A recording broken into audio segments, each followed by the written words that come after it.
হেলমেটটা বাইকেই রাখছে, অথচ হেলমেটটা কিন্তু বাইকের চেয়ে মাথায় দিলে বেশি শোভা পায়।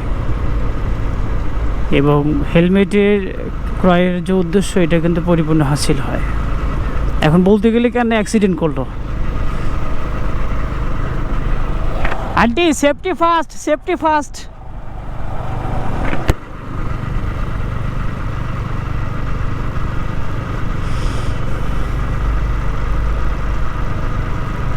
আলহামদুলিল্লাহ, দেখি বাইক তো স্লো করছে।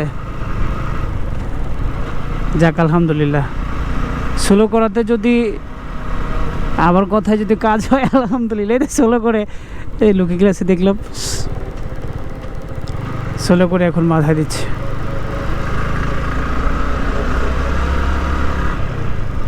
আমরা করি সব কিছু, কিন্তু আমাদের আসলে অনুধাবন জিনিসটা হারিয়ে গেছে। যে কোনটার পরে কি হয় বা কোনটা করলে কি হবে, এই বিষয়গুলো আমরা কেমন জানি বিবেক থেকে হারিয়ে ফেলছি। দেখবেন একটা সময় কিন্তু সব কিছুই ছিল, আপনাদের মধ্যে তামিজ ছিল, পার্থক্য ছিল। বড়দের দেখলে বড়রা কথা বলতেছে, সেখানে আমি যদি মনে করতাম আমি ছোটো, তো বড়দের বলার প্রয়োজন হয় না যে তুমি এখানে এসো না বা এরকম কিছু। বড় কিন্তু দেখলেই আমরা সেখানে যাই নাই, সেখানে সময় দিই নাই, সেখানে কথা বলি নাই। আবার যখনই আমরা ছোটদেরকে দেখছি তখন তাদেরকে বলেছি যে তোমরা তোমাদের মতো যা করা বা যেটা মজা করা সেটা তোমরা করো, আমরা সেখানে এন্টার করি নাই। এখন বিষয়টা ভিন্ন। এখন আপনি বড় যে হয়েছেন, আপনি না পাবেন কোনো সম্মান, না পাবেন কোনো শ্রদ্ধা, বরংস আপনাকে তাকে দেখে আপনাকে সালাম দিতে হবে। এখন বিষয়টা সব কিছু ডিফারেন্ট হয়ে গেছে। হ্যাঁ, এটি বর্তমানে আমাদের বাংলাদেশের মধ্যে চলতেছে একেবারে বেসিকভাবে। এবং এই চলার কারণে আজ না আছে কোনো মানবতা, না আছে কোনো সম্মান, না আছে কোনো স্নেহ, না আছে কোনো মহানুভবতা, কিছুই নাই।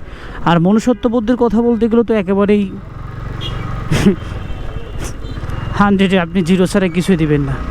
মনুষ্যত্ববোধ শুধুমাত্র আছে কোথায়? আর নিজের সুবিধার্থেই আছে।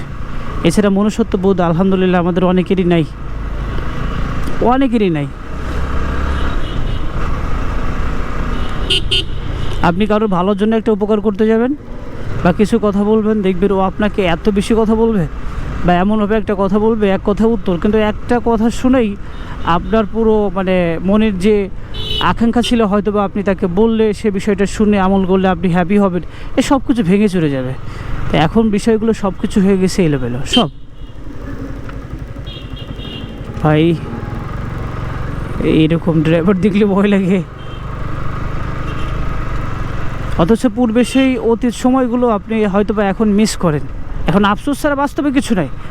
আপনি যেভাবে সম্মান করেছেন, যেভাবে শ্রদ্ধা করেছেন, ছোটদের স্নেহ করেছেন, হয়তো বা আপনি আপনার অবস্থান থেকে এখন সেটা পাচ্ছেন না। আমি তো আমার জায়গা থেকে আমি যতটুকু জানি, আমরা যখন সম্মানের জায়গায় কাউকে পেয়েছি আমরা সম্মান করেছি। একটা সময় তো আমরা যখন লেখাপড়া করার জন্য বাইক নিয়ে গেছি বা সাইকেল নিয়ে গেছি, তো সাইকেল নিয়ে যখন আমরা গেছি তো দেখা যাচ্ছে হঠাৎ করে আমরা দূর থেকে স্যারকে দেখছি।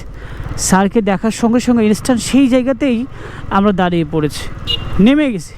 যতক্ষণ না স্যারকে ক্রস করেছি, চাচাদেরকে দেখছি, যতক্ষণ না চাচারা ক্রস করেছে ততক্ষণ পর্যন্ত আমরা হেঁটে চলে আসছি। তো এখন শিক্ষক অবাক করা বিষয়, শিক্ষককে পর্যন্ত সম্মান দেয় না। আর শিক্ষকরা শাসনমূলক কথা বলতে গেলে তারা আজ ভয় পায়। কেন? কারণ আজকে শিক্ষকের মর্যাদা নাই। সেই জন্য বাদশাহ আলমগীর হয়তো বা আমরা অনেকে পড়েছি, কিন্তু বাদশাহ আলমগীরের বাদশাহিত্য ছিল ঠিক রাজ্য শাসন করার মতো অবস্থান। আজ আমাদের সব কিছু হারিয়েছি আমরা আমাদের 2 হাতের কামাইয়ের মাধ্যমে। হ্যাঁ, এটাই বাস্তবতা। আজ সমাজের মধ্যে কোনো সম্মান, স্নেহ, মনুষ্যত্ববোধ কিছুই নয়, সব কিছু হারিয়ে গেছে, সব কিছু।